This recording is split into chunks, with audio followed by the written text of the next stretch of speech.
우리가 오늘도 도짐승 시리즈를 공부할 터인데요. 오늘은 계속해서 크리스천 가정관에 대해서 좀 더 심도 있게 오늘 공부할 거예요. 그렇게 준비하시고 성령님이 어떻게 이끄시나 우리 같이 한번 기대해 봅시다. 이 성경에 의하면요, 이 두 부류의 가정관이 있음이 발견이 돼요. 성경에 보면요, 오늘은 가정에 대해서 우리가 말씀을 가지고 주님의 그 숨겨진 뜻을 찾으려고 해요.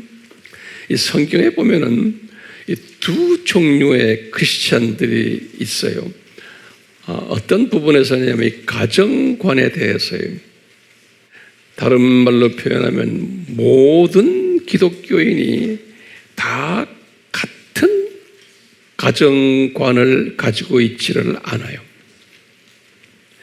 예수님의 그 가르치심을 오늘 공부할 터인데요. 예수님의 이 가르침을 우리가 자세히 보면은 분명 두 종류의 가정관을 가진 하나님의 자녀들이 있음을 알게 돼요. 오늘은 우리가요, 이 예수님의 말씀을 좀 더 지난 시간에도 공부했지만 조금 더 자세히 보고 싶어요. 이 두 종류의 가정관이란 어떤 것인가? 어떤 사람들인가?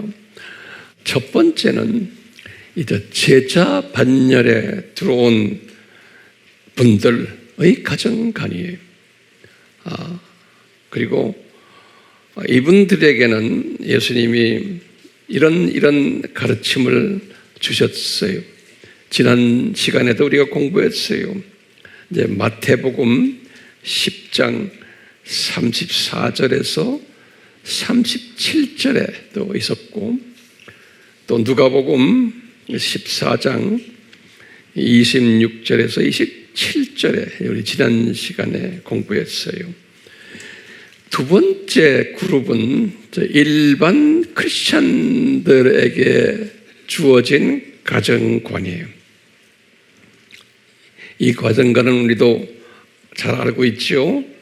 우리 에베소서 5장 21절에서 6장 4절에, 또 골로새서 3장 18절에서 21절에, 또 베드로전서 3장 1절에서 7절까지 이제 가정을 소중히 여기고 자녀들 사랑하고 부인들아 남편 공경하고 남편들아 부인 사랑해라 하는 이런 내용들이에요. 이렇게 우리가 이제 두 팀들이 있어요. 제자들을 향한 가정관이 있고 일반 기독교인들을 향한 가정관이 있어요. 우리 제자들을 향한 가정관은 알지요? 니네들이 예수님보다 자녀들이나 부부관계나 부모를 더 사랑하면 내 제자가 아니다라는 말씀이에요. 자, 그래서 이 두 가정관을 딱 보면요, 서로가 상충돼요. 다시 말하면 상반돼요. 같은 가정관인데 내용이 완전히 반대예요. 그러니까 우리를 참 혼돈스럽게 만들어요. 그래서 이것을 가지고 많은 소위 크리스찬들이 혼돈해하고 있어요. 그렇다고 문제 해결이 안 돼요. 그래서 지난번 제가 칼럼에서도 이런 말을 했어요. 대화 대상에 따라서 이 두 말씀이 달라진다 그랬어요. 그러면 이제 이 어떤 부분에서 상충되는가? 다시 보면 그냥 간단해요. 제자들을 향한 가르침은 뭐예요? 이분 예수님이 하신 말씀이 이 사람의 원수가 너희 집안이다 이렇게 말씀하셨어요.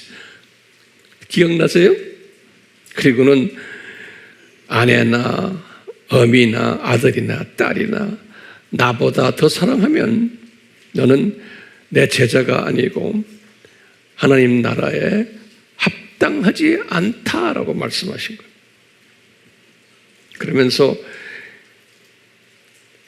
자기 목숨까지 미워해야지만 내 제자가 된다는 거예요. 이런 말씀을 하신 거예요. 제자들에게, 대상의 제자들에게요. 근데 이와 반대로 일반 크리스천들에게는 이런 말씀하지 않았어요. 뭐라고 그랬어요? 아내들아 남편 복종해라. 남편들아 아내를 사랑해라. 자녀들아 부모 공경하고 순종해라. 또 아비들아 자녀들을 노엽게 하지 말라 등등 이런 말씀을 하셨어요. 상당히 상충되는 내용이에요. 그러면 우리 질문을 한번 던져봐요. 무슨 이유로 교회 안에 이런 상충된, 상반된 두 가족 간이 존재하는가요?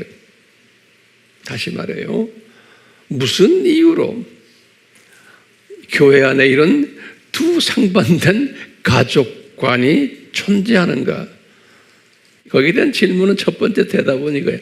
아하, 이것은 우리 하나님의 디자인입니다 라고 우리가 대답할 수밖에 없어요. 다른 말로 표현하면 이것은 결코 우연이 아니다. 왜냐하면 하나님 앞에는 우연이 없어요. 그렇다면 이게 무슨 디자인인가? 라고 한번 질문 던지면은요, 이것은 이 창조 목적 학교의 교육 프로그램의 일환이다 라고 우리 한번 정의를 내려보세요. 다시 말해 이것은 창조 목적 학교의 교육 프로그램의 일환이다. 그런데 이 다음에 중요한 개념이 이 교육 프로그램이 언제 디자인되었나? 라고 질문을 우리가 한다면 뭐라고 대답해야 돼요? 이 교육 프로그램은 창세전에 디자인된 거예요. 창세전에. 지금부터 이제 제가 말하는 말을 잘 들어보세요. 이 창세전에 이 교육 프로그램을 디자인하셨는데 특히 제자들을 향한 교육 프로그램이에요. 이것을 바울도 이제 뒤늦게 깨달았어요. 이제 로마서를 쓰실 때 주후 57년이에요. 그러니까 개종해서 22년 후에 바울이 깨달은 거예요. 이 깨달은 것을 로마서 8장에다 기록했어요. 그 유명한 로마서 8장인데요. 이분이 뭘 기록했냐면 이 창세전에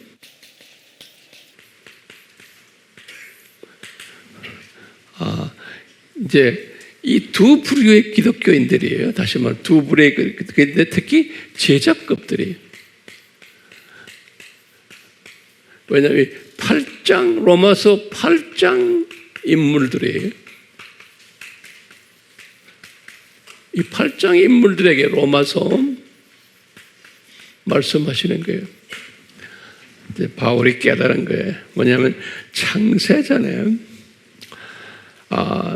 이 제자급들아, 우리 하나님이 다시 말해 이제 우리가 이제 예수님이라고 삼위 하나님이시지만 구체적으로 예수님이 네가 제자일 것을 미리 아셨다 그런 거예요. 그래서 이걸 우리 한국말로 예지하셨다, 예지하셨다인데요. 우리 공부했죠. 이게 우리 문법으로는 이게 과거형이에요. 그런데 이게 무슨 과거형이냐면 부정 과거형, 헬라 말로는.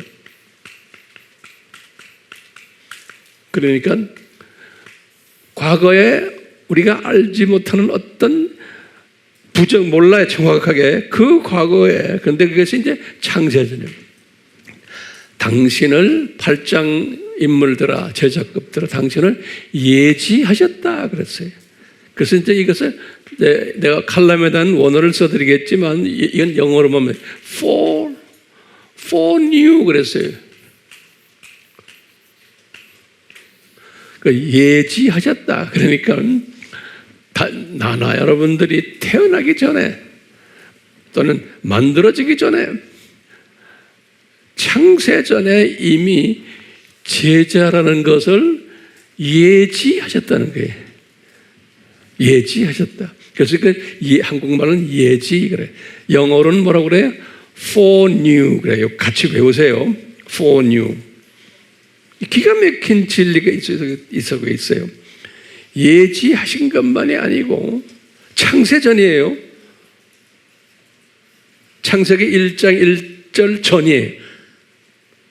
아담 창조하기 전이에요. 예지하셨다는 게 기가 막힌. 왜냐하면 우리 하나님은 전지하신 분 아니세요? 그러니까 이걸 우리가 항상 전제로 깔아놓고 보는 거예요. 그래서 예지하셨다. 이 예지하신 것만이 아니고 두 번째 또 뭐라고 말씀하냐면 예정하셨다 그런 거예요. 예정하셨다. 이것은 영어로는 뭐예요? predestined. 이 과거형이에요. 다 과거예요. for new, no가 현재형이에요. for new 하면 과거예요. 그렇죠? 이 destined 과거형. 그런데 이것이 영어로도 이 부정과거라는 개념이 없어요. 그런데 이제 헬라면 부정과거로 되어 있어요.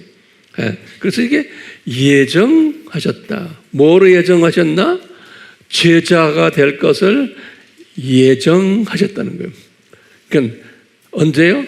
창세 전에, 내가 태어나기 전에, 이 세상 창조되기 전에 기가 막힌 깊은 뜻이 숨겨져 있어요. 예정하셨다 그랬어요. 그 다음에 바울이 깨달은 거예요. 그 바울에게 성령님이 말씀하신 거예요. 그러니까 바울도 이것을 깊이 깨달았고 이분의 신학에 엄청난 변화가 왔어요. 이걸 깨달은 다음에 그 다음엔 바울이 뭐라고 그랬어요? 예지, 예정, 그 다음에 이제 불리움이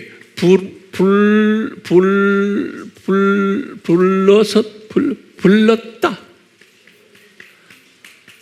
이것도 과거에 불렀다요. 부르셨다.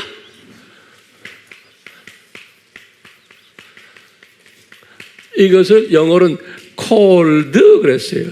이것도 과거형으로 되어 있어요.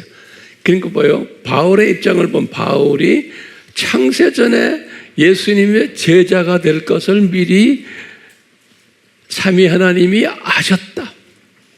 그리고는 예정하셨다. 제자로서. 그것도 다 창세 전에. 그리고는 이미 부르셨다라는 거예요. 이미 called. 이미. 그뿐 아니라 부르셨다며 그 다음에 뭐예요?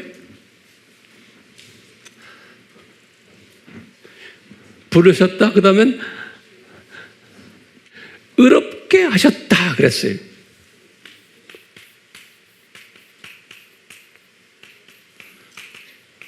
이거 다 과거형이에요. 부정과거예요. 영어로는 justify 그래요. justified 이렇게 justified 의로운 사람으로 이미 다 만들었던 거예요. 예. 그뿐 아니라 다섯 번째는 영화롭게 하셨다.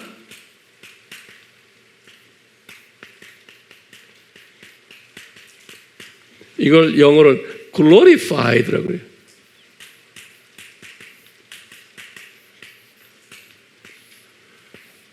장차 하늘나라에 올라가서 우리가 이제 이 세상에 잠깐 살다가 저기 올라가서 높은 위치에 있는 glorified 높은 위치에 있도록 다 미리 창세전에 디자인하셨다라는 거예요.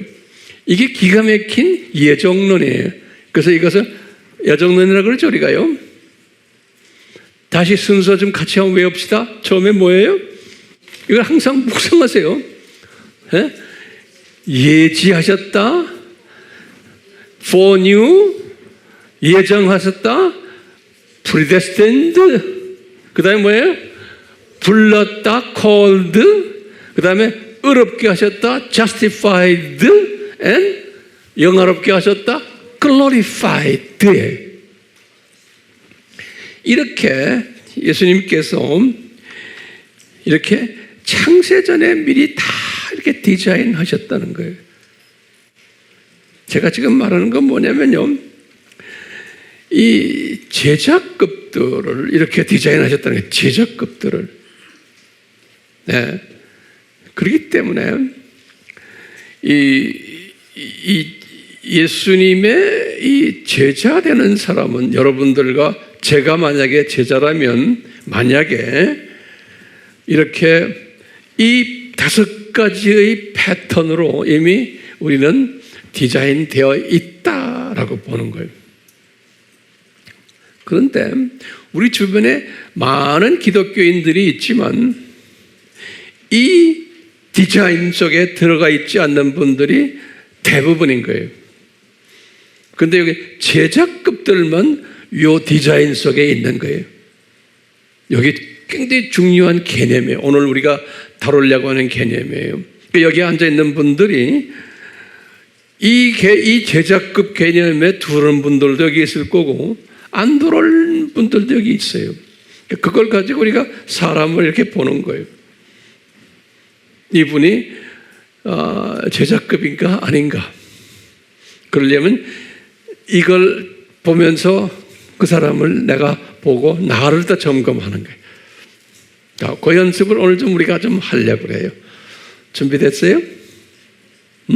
중요한 개념이에요, 오늘요. 자, 예수님이 그랬죠. 제자급들에게 같은 크리스찬인데 너희들 가족보다 나를 더 사랑하는 그룹들이라는 거예요. 그런데 그 그룹은 소수예요. 그 말은 뭐냐면 이 제자로 이렇게 딱 5가지로 창세전에 디자인된 사람은 내 자신도 모르게 예수님을 가족보다 더 사랑하는 사람으로 이렇게 주님이 이끄시는 거예요.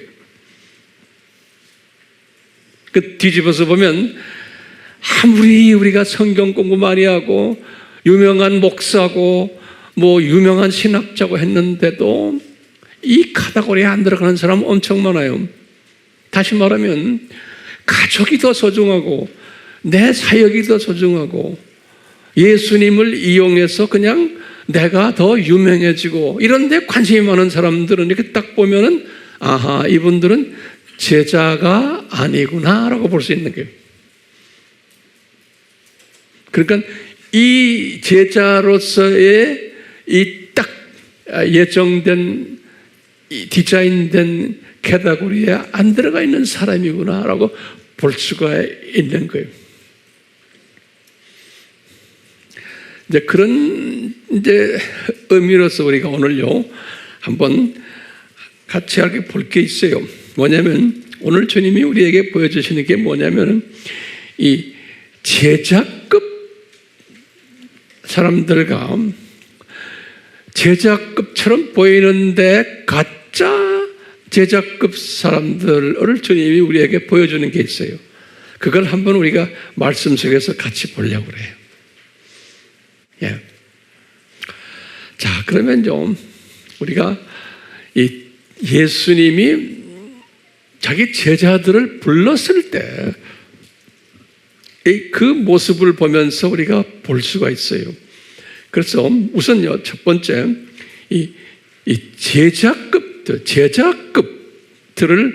차출할 때 그 제자들의 반응을 우리가 한번 봐요. 준비됐어요? 이 반응을 보시면 알아요.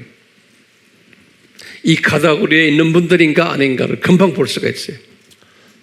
자, 첫 번째 우리가 봐요. 이제 그래서 이제 제자급들을 우리가 한번 봅시다.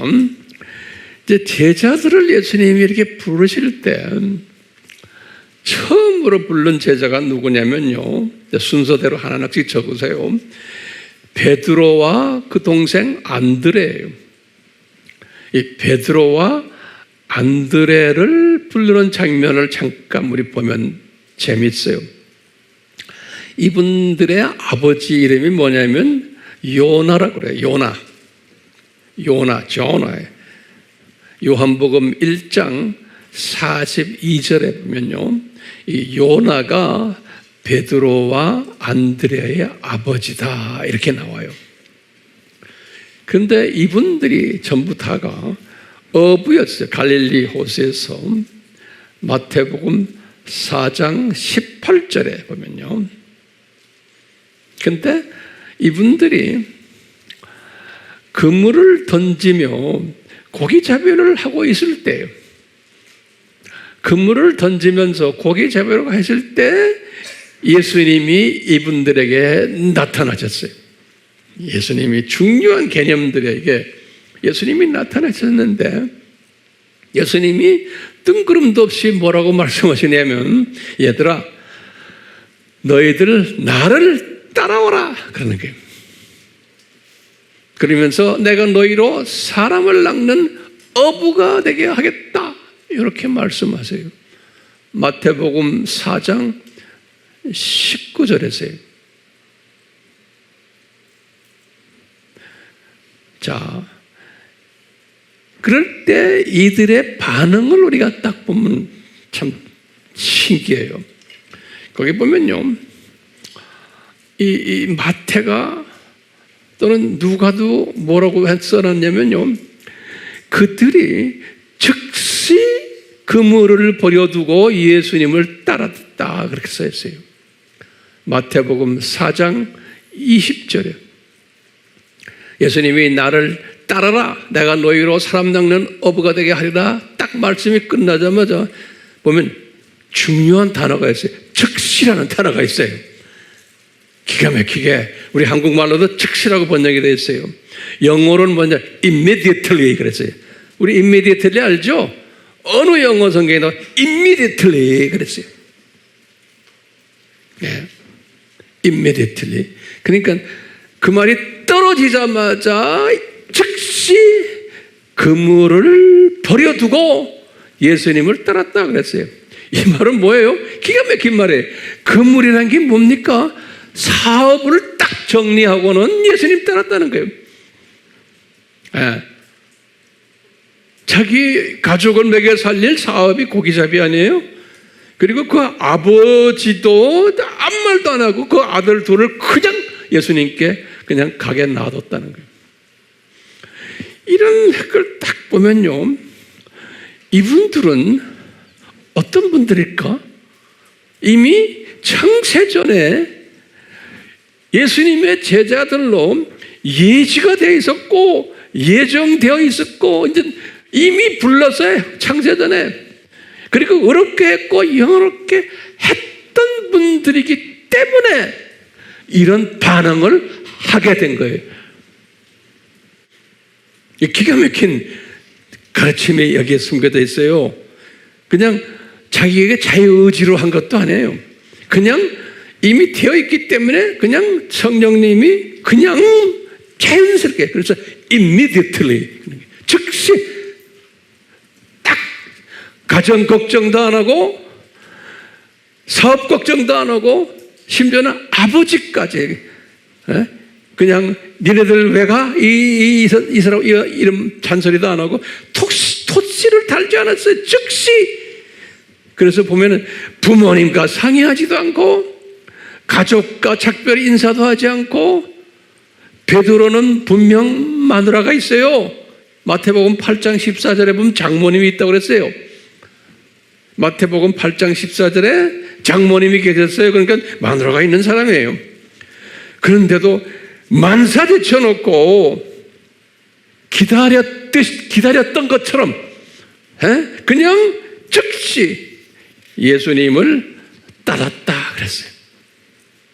이 말씀을 잘 여러분들 묵상하세요. 어떻게 이 사람들이 이 가정들을 다 집어던지고 즉시 없이 예수님을 따를 수 있었을까? 그러면 알메넨적인 사고방식을 가진 사람은 뭐예요? 이 사람이 그 당시에 감동받아가지고 그냥 자기 자유의지를 발동했다, 이렇게 보는 거예요.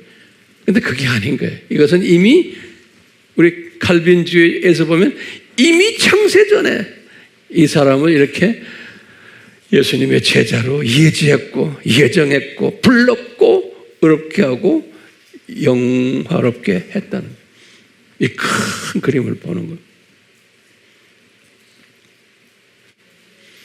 자, 그 다음에요, 두 번째 제자들을 보면요, 첫 번째 제자들이 누구예요? 베드로와 안드레예요. 그렇죠? 두 번째 제자 그룹들을 또 이제 차출하시는데 야고보와 요한이, 이 야고보와 요한은 아버지 이름이 세베대라 그랬죠. 그 유명한 이름은 세베대의 아들, 그래 항상 야고보와 요한이에요. 세베대, 마태복음 4장 21절이에요. 이 야고보와 요한을 차출할 때도 우리 보면은 이분들도 어부들이죠. 근데 차출할 때 어떤 환경이었냐면 세베대 아버지와 아들 야고보와 요한이 배 안에서 그물을 깁고 있었어요. 배 안에서. 그러니까 세베대도 어부고 야고보도 어부고 요한도 어부예요. 지금 거기다 잡고는 배 안에서 앉아가지고 그물을 깁고 있는데 예수님이 나타나신 거예요. 그러면서 예수님이 두 아들들에게 물어보는 거예요. 너희들 나 따라라. 그러니까 거기도 보면 분명히 마태복음 4장 22절에 즉시란 단어가 있어요. 기가 막히게 즉시 immediately they followed. 그랬어요. They followed Jesus. 딱 집어던지고 뭐 토시를 안 들었어요. 신기한 건 그 아버지도 그냥 너희들 가라 하지도 않았을 그냥 가만히 계셨던 게 아버지도. 네? 아들 두 분이 갑자기 금을 집어 던지고는 아버지의 허락도 없이 그냥 예수님 따라가는 게 즉시예요. 그러니까 이렇게 보면요, 아하, 이 성령님은 그 아버지 세베대도 장중에 두셨구나. 요 지금 두 아드님들 야고보와 요한을 쓰시기 위해서 이미 창세전에 예정하셨던 불렀던 어렵게 하셨던 영어롭게 하셨던 그 젊은이 두 사람을 그렇게 하셨다는 거예요. 그게 즉시인 거예요. 그렇기 때문에 이 제자급들이 되려면은 가족이나 내 자녀나 이거에 대해서 눈을 감겨놔 버려요. 즉시. 그거 가지고 자꾸 이야기하는 사람은 아직 그 사람은 제자가 아닌 거예요. 다른 말로 표현하면 창세전에 이 예정 여기에 속하지 않는 사람이, 이미 여기에 딱 속한 사람은 예수님이 부르실 때 토시한다는 사람이에요. 안 달게끔 딱 입을 막아버리는 거예요. 생각을 막아버리는 거예요. 그래서 기가 막히게 예수님께서 그렇게 하신 거예요. 난 이거는 항상 깨달으면서 제 삶에서도 이게 다 적용이 돼요, 저도.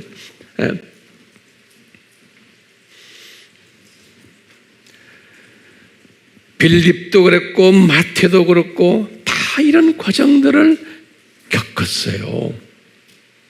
이런 과정들을. 그러니까 여기 우리 앉아있는 우리 아미 팀들 중에도 이분들처럼 예수님이 부르실 때 탁 할 만한 사람이 누굴까? 내가 이렇게 보면 제가 볼 땐 많지 않아요. 우리 아미교회는 그래도 제자들이 많을 거라고 보는데 제가 볼 때 그런 사람 많지 않아요. 근데 제가 이제 선교지를 다니면서 지난 한 30년 동안 제 3세계에 가면요, 이런 분들 상당히 많아요. 네. 그러니까 우리가 지금 40개 나라를 이렇게 섬기면서 보면요, 우리 팀들이, 우리 학생들, 사역자들 보면 거의 다가 이 그룹들이에요. 이 그룹들이에요. 자, 두 번째 그룹을 오늘 좀 봅시다. 첫 번째 그룹이 무슨 그룹이었어요? 이 제자 그룹들이. 제자 그룹들은 토시를 안다는 그룹들이. 자, 두 번째 그룹을 보면 예수님이 이 서기관 팀들을 사용하셔가지고 우리에게 보여주고 계세요. 이 누가복음 9장 57절에서 58절에 한 서기관 이야기가 나와요. 좀 있으면 제가 설명해 드릴 거예요. 또 두 번째 서기관이 있는데 똑같이 누가복음 9장 59절에서 62절에 나오는 서기관 이야기예요. 이 예수님이 이 첫 번째 서기관과의 대화 내용을 우리 잠깐 봐요. 이게 누가복음 9장 57절에서 58절이에요. 이때 이 서기관이 뭐라고 그러냐면, 주여, 예수님한테 그러는가, 주여, 지금 9장 57절이에요. 누가복음. 주께서 어디로 가시든지 내가 따르겠나이다. 딱 그러는 거예요. 그러니까 이 서기관이라는 것은 어떤 사람들 서기관이라고 그래요? 학자들이에요. 그 서기관은 그 노트에 적으실래? 학자들이에요. 똑똑한 사람들이에요. 그 다음에 이 구약을 꿰뚫는 사람들이에요. 그리고 머리도 체계적이고 학문적이고 학구적이고 이런 사람들은 서기관들이라 그래요. 똑똑한 사람들이에요. 그러니까 우리식으로 말하면 아바 공부도 많이 하고 7대 신학 주제들도 많이 알고 5대 신비들도 다 아는 사람들이 여러분들도 서기관들급이에요. 됐어요? 서기관급들이에요. 일반 크리스천들이 아니에요. 여러분들은 서기관들이에요. 그러니까 열심히 노트 정리하죠. 이 노트가 지금 두께가 얼마나 두꺼워요? 굉장히 두껍죠. 어떤 분들은 몇천 페이지 될 거예요. 자, 이 서기관급들인데 주님이 이게 서기관급들에게 이야기하는 이 서기관급이 예수님께 와가지고 주여, 주께서 어디를 가시든지 9장 57절에 누가복음 내가 따르겠나이다 그러네요. 그러니까요, 예수님의 대답이 엄청 어려운 말씀을 하시는 거예요. 자, 우리 유명한 대답이에요. 예수님 뭐라고 대답하시냐면요, 여우도 굴이 있고 공중의 새들도 집이 있지만 인자는 머리 둘 것이 없단다. 이런 말씀을 딱 하시는 거예요. 이게 앞뒤가 맞지 않는 말씀 같죠? 그렇죠? 제가 예수님 따르겠습니다. 그런데 갑자기 그 대답을 이런 식으로 하는 거예요. 여우도 굴이 있고 공중의 새들도 집이 있는데 인자는 머리 둘 것이 없단다. 이런 말씀을 하는 거예요. 이것은 우리가 좀 보는 예수님의 심정을 우리가 좀 읽을 필요가 있어요. 왜 이런 말씀을 했을까? 저는 이 말씀 가지고 이렇게 생각하는 거예요. 서기관아, 네가 지금 자청을 해서 나를 따르겠다고 말하지? 그런데 너는 지금 나를 이용감으로 생각하고 내가 너한테 좀 도움이 될 것 같으니까 지금 나를 따르겠다 그러는 게 아니냐? 얘야, 네가 조금 환경이 나빠지면 중간에 나를 떠날 거다. 이런 생각을 하면서 네가 아무리 자청해서 나를 따르겠다 하지만 너는 나를 떠날 거다. 그러니까 네 이해관계가 안 맞으면, 그렇기 때문에 예수님이 네가 나와 같이 다니면서 내가 네 도움을 좀 받을 것 같냐? 아니라는 거예요. 나는 인자는 머리에 둘 것도 없다. 나는 너 같은 애들은 아무리 많아야 나는 내 홀로다. 이런 소리. 언젠가는 다 나를 떠날 친구들이다. 이렇게 우리가 소화하면 돼요. 그러니까 네 이해관계 때문에 나를 지금 따르고 싶어하지? 네, 똑같아요. 우리 아미 식구들이요. 여러분들이 서기관들이요. 나 예수님 따르겠습니다. 하지만 내가 기분 좋을 때는, 나한테 이익이 될 때는 예수님 따르지만 조금이라도 내가 손해가 되거나 기분 나쁘거나 하면 다들 떠날 사람들이야. 딴 생각하고 불평하고. 그러니까 아무리 공부를 많이 해도 서기관들처럼 제자급으로 이렇게 딱 예정되지 않은 사람들은 여기에서 딱 나타나는 거예요. 제자급이 된 사람들은 그렇지 않아요.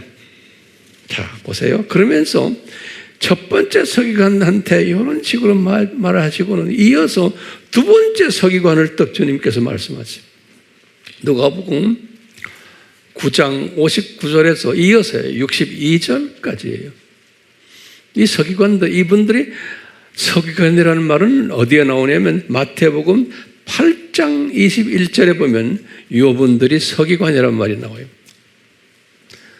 마태복음 8장 21절에 보면 어떤 사람들이 그랬는데 마태복음 8장 21절에는 그 어떤 사람들이 서기관들이었다. 두 번째 서기관은 첫 번째 서기관을 따라다녔던 제자 서기관이에요. 두 번째 서기관은. 네.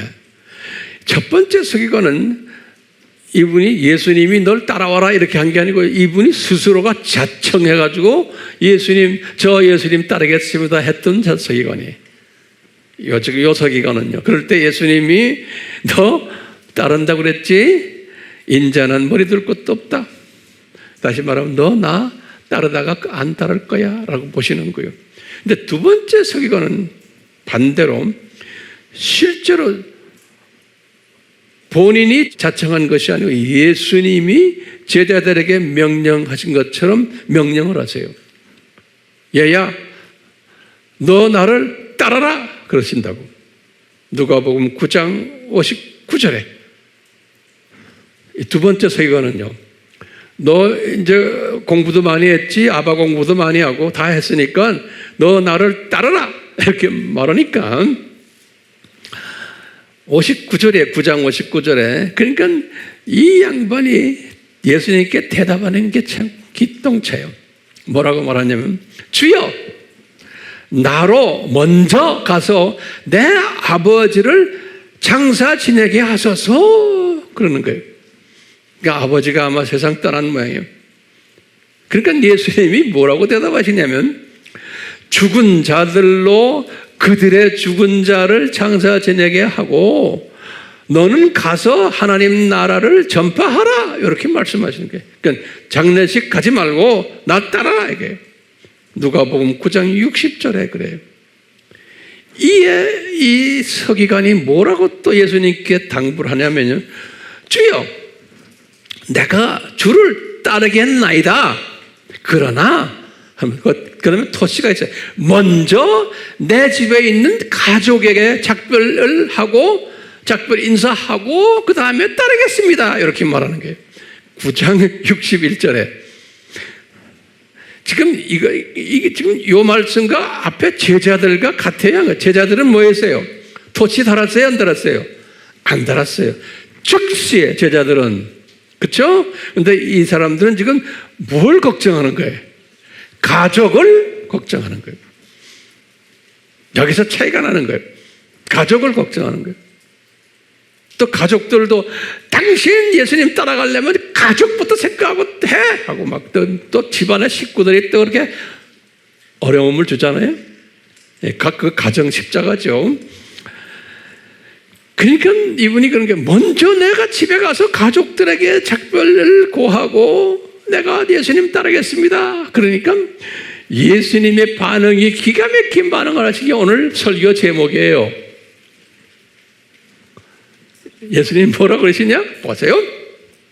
얘야, 손에 쟁기를 붙잡고 있는데 뒤를 돌아보는 자는 하나님 나라에 적합하지 않다 그러는 거예요. 지금은 제자급에 적합하지 않다는 거예요. 그럼 우리가 질문이 있는 게 지금 이분이 손에 쟁기를 잡고 있어요. 다시 말하면 이 손에 쟁기가 뭐예요? 복음 농사하는데 뭐가요? 복음 농사하는 농기구예요. 농기구. 오케이? 농기구예요. 여러분들도 이 농기구를 다 가지고 있어요. 복음 농사하는 농기구. 7대 신학 주제 다 알고 있어요. 5대 신비 다 알고 있어요. 다른 말로 작은 책 먹었어요. 아바 공부 먹었어요. 다 알고 있어요. 이게 쟁기. 농사 짓는 농기구에 다 갖고 계셔. 농기구. 그렇죠? 근데 복음 농사는 뭐예요? 실제로 전도하고 선교하고 아바 양육을 하고 NK 사역하고 우리 자바 사역하고 실제로 필드에서 뛰는 것이 농사 짓는 거예요. 다시 말하면요, 손에 쟁기를 들고 있는데 쟁기만 가지고 안 되죠. 쟁기를 가지고 농사를 져야 되잖아요. 실제로. 그렇죠? 그런데 예수님이 그러세요. 너희들 서기관들아, 니네가 지금 손에 쟁기를 잡고 있는데 뒤를 자꾸 돌아본다. 농사는 안 짓고 뒤를 돌아본다는 말이 뭐예요? 날 좀 도와주세요. 가족 생각하고 있다는 거예요. 가족 걱정하고 있고, 혹시 마누라가 뭐라 잔소리할까? 엄마 아버지가 뭐라 할까? 너 왜 거기 가냐고? 너 지금 할 일이 많은데.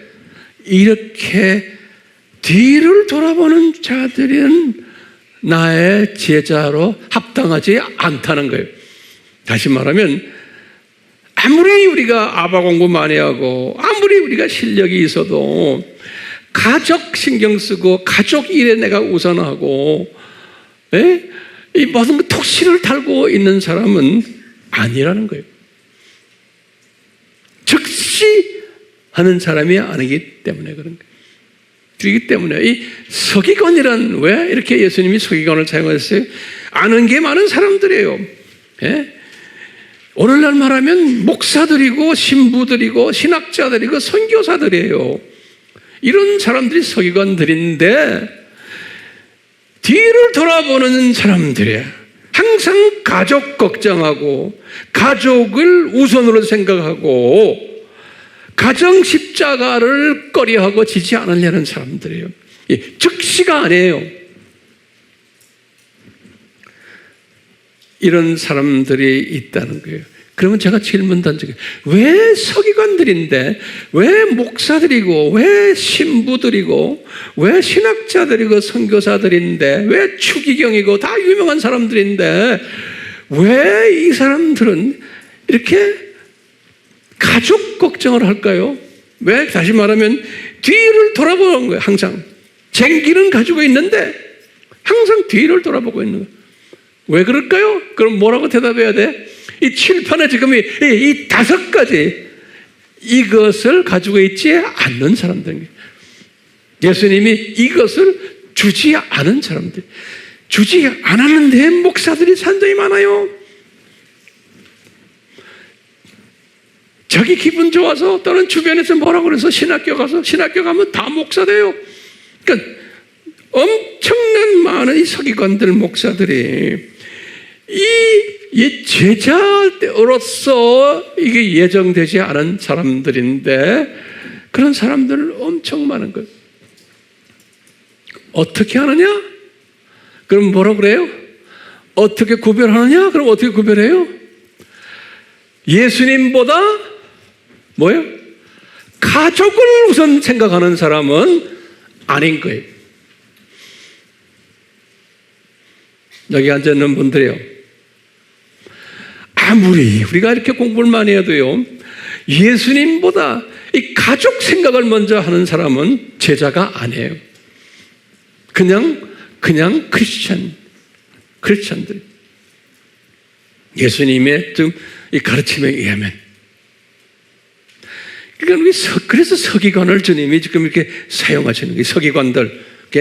성경 직식이 아무리 많아도 이 창세전의 예지와 예정과 불리움과 여기 지금 이 의롭게 하심과 영화롭 이 디자인 속에 예정이 되어 있지 않으면은 아무리 성경을 공부 많이 하고 아무리 목사가 되고 신학 박사가 되고 뭐 선교사가 되고 해도 아닌 거예요. 왜? 쟁기를 잡고 뒤로 쳐다보고 있는 사람들. 그렇기 때문에 예수님이 오늘은 뭐라고 그래요?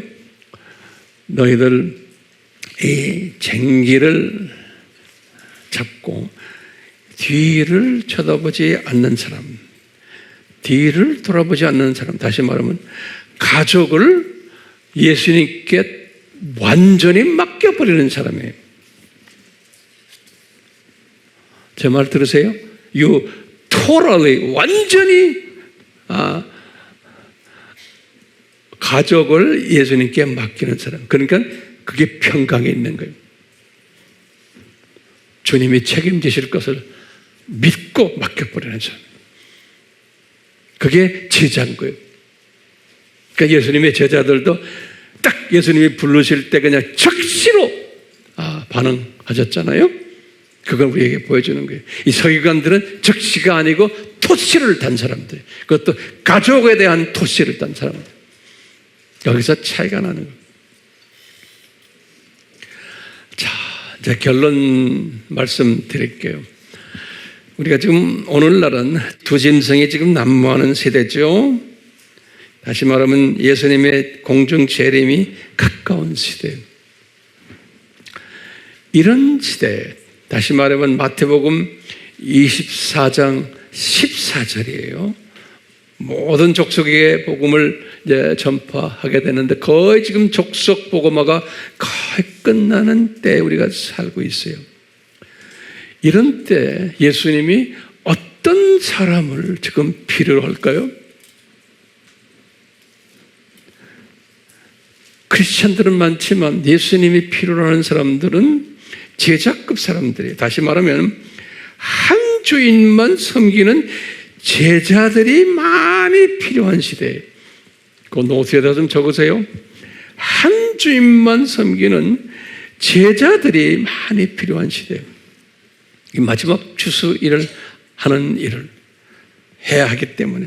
두 번째는 우리 예수님을 최우선시하는 제자들이 이런 사람들이 많이 필요한 시대인 거예요. 세 번째는 손에 쟁기를 들고 있는 제자들이 많이 필요한 시대예요.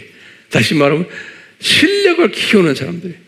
우리 7대 신학주자들과 5대 신비들, 이걸 무장해야 되는 제자들이 많이 필요한 시대. 그뿐 아니에요. 이걸 갖고 손기에 쟁기를 들고는 뒤를 돌아보지 않는 제자들이 많이 필요한 시대예요. 가족은 예수님께 완전히 맡겨버리는 제자들이 필요한 시대인 거예요.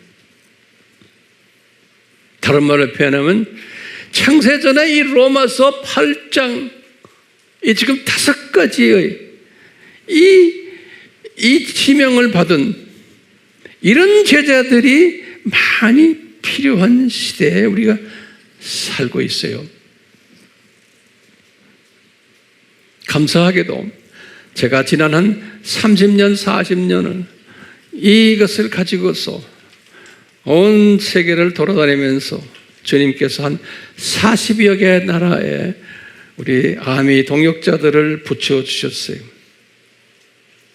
근데 감사하게도요, 제가 이 원칙을 항상 갖고 이분들을 이렇게 섬겨왔는데, 우리 AMI는 이 40개 나라의 이 제자들을 보면은 이 카테고리에 들어가는 사람들이 대부분이에요. 기가 막히게.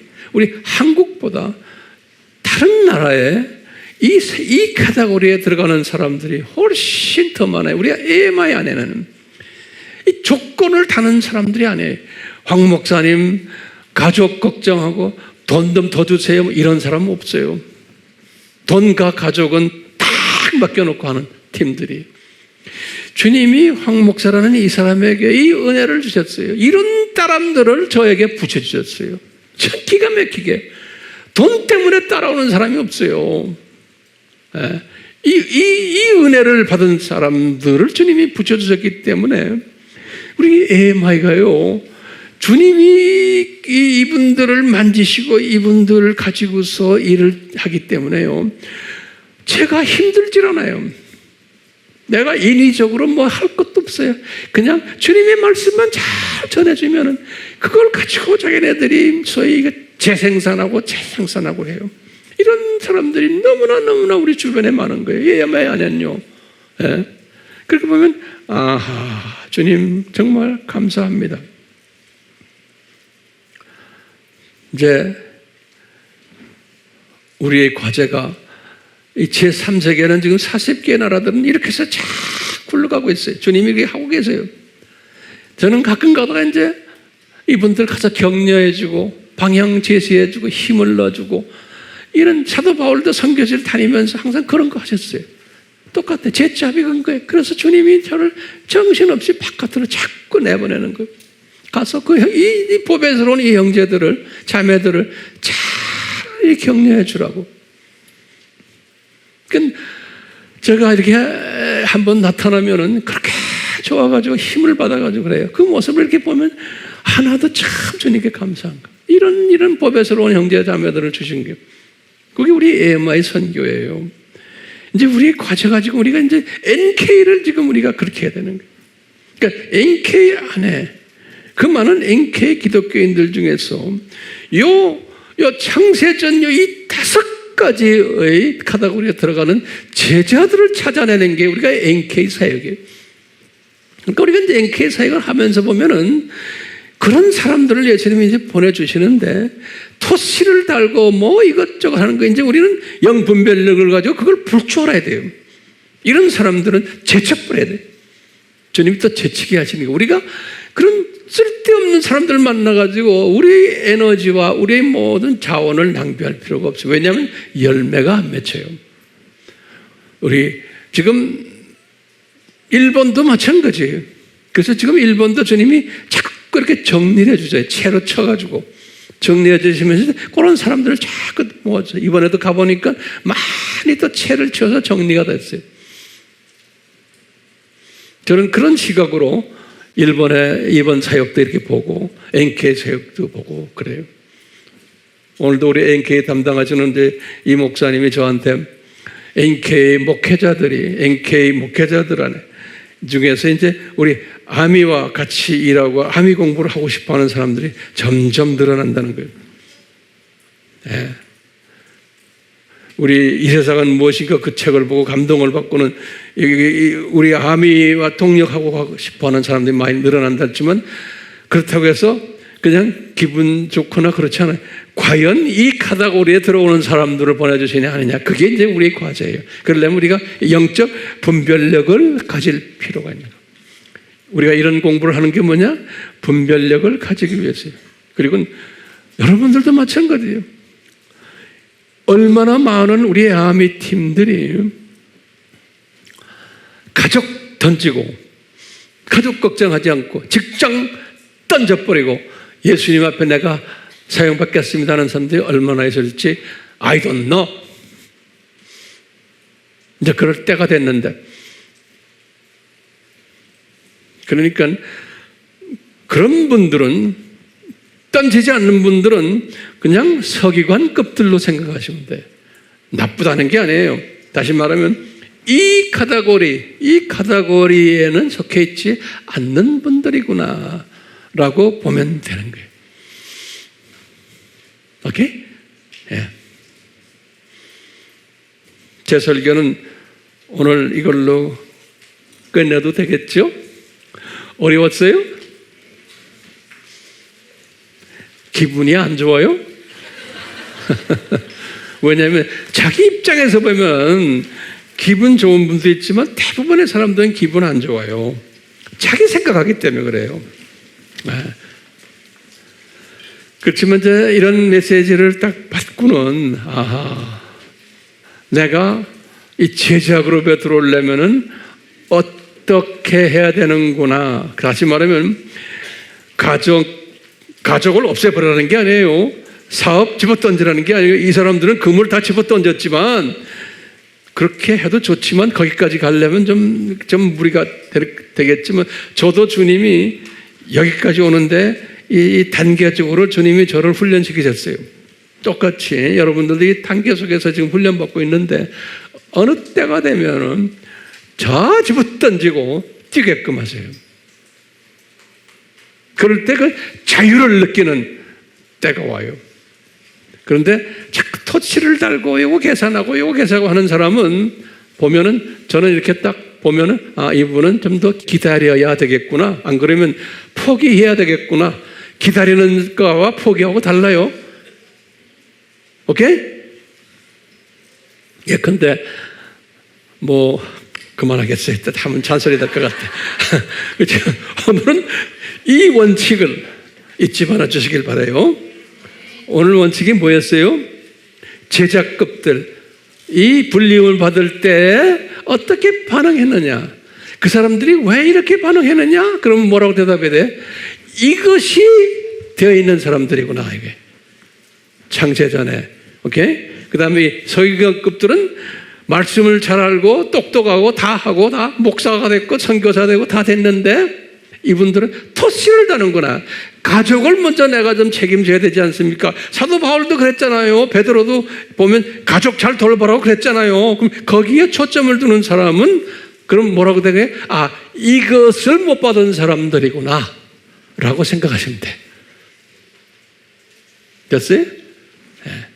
그러면 이제 또 문제는 아, 남편은 이것을 받았는데 부인이 안 받았어. 그러면 어떻게 해? 그러면 주님이 남편이 받았으면 부인도 받았지만 부인을 주님이 조금 나중에 깨닫겠다 주님이 하시는 거예요. 부부는 동체이기 때문에. 아이고 나도 이 말 해놓고 나도 답답해요. 어쨌든 우리 같이 기도합시다. 우리 예수님 오늘 이 제자들을 통해서 또 이 서기관들을 통해서 예수님께서 이분들을 부르실 때 이 반응이 서로 달랐던 모습을 우리가 섭렵했습니다. 주여, 주님의 뜻이라면은 우리 모두가 이 제자급들에 속해서 이 로마서 8장의 이 5가지의 큰 은혜를 모두가 다 받는 이 은혜 속에서 자유를 누리는 한 분 한 분 다 되도록 복을 내려 주시옵소서. 특히 우리 NK 안에 일본 팀들 안에 이런 분들 많이 나오도록 이런 분들을 많이 저희들에게 보내주시옵소서. 그렇게 해주실 줄 믿고 감사드리며 예수님의 이름으로 기도드리옵나이다. 아멘.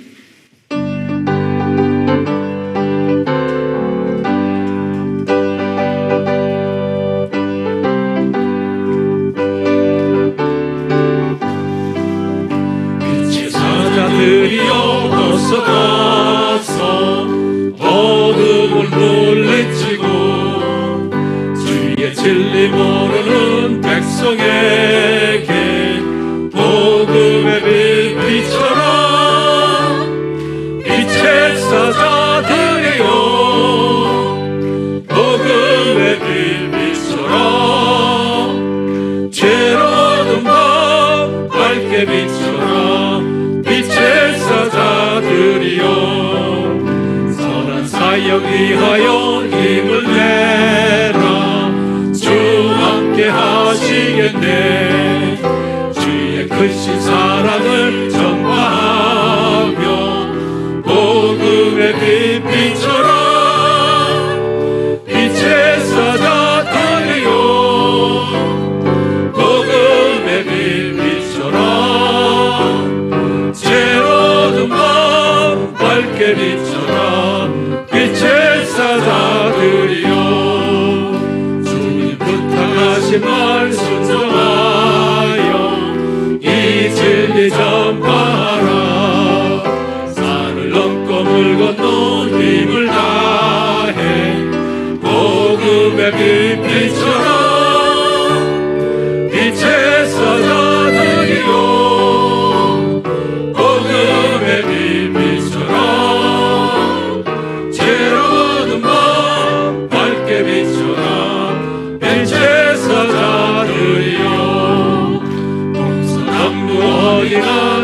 끝까지 주님만 의지하고 눈도 못 보는 백성에게 복음의 비밀처럼 빛에서 전하리요. 복음의 비밀처럼 새로운 밤 밝게 비춰라. 빛에서 잡으리요. 우리가 이제 이런 찬송을 이제 부를 때마다 저는 마음에 좀 부담이 가끔 올 때가 있어요. 왜냐하면 이 서기관 그룹들이 많이 앉아 있으면 이 찬송이 부담이 되는 거예요. 그렇죠? 아는 건 많은데 부담이 되는 거예요. 왜냐하면 쟁기를 잡고 있지만 뒤돌아보지 않으면 안 되는 사람들이기 때문에 여러 가지 마음속 계산하는 가족은 어떡하고 사업도 지금 뭐 정신없이 바쁘고 뭐 이렇고 저렇고 몸도 안 좋고 항상 계산하는 사람들이 있는 거예요. 그러면 왜 계산할까? 그러면 예수님의 대부분의 기독교인들은 이렇게 계산하면서 살게끔 디자인하셨어요. 그런데 소수의 그렇지 않은 분들은 미리 이것을 이렇게 주셔가지고 계산을 안 하도록 하신 거예요. 근데 우리 아미교회는 이 뒤에 있는 이 5가지를 가진 사람들이 다 하기를 바라지만 그렇지, 그건 내 욕심 같아요. 좀 봅시다. 누군가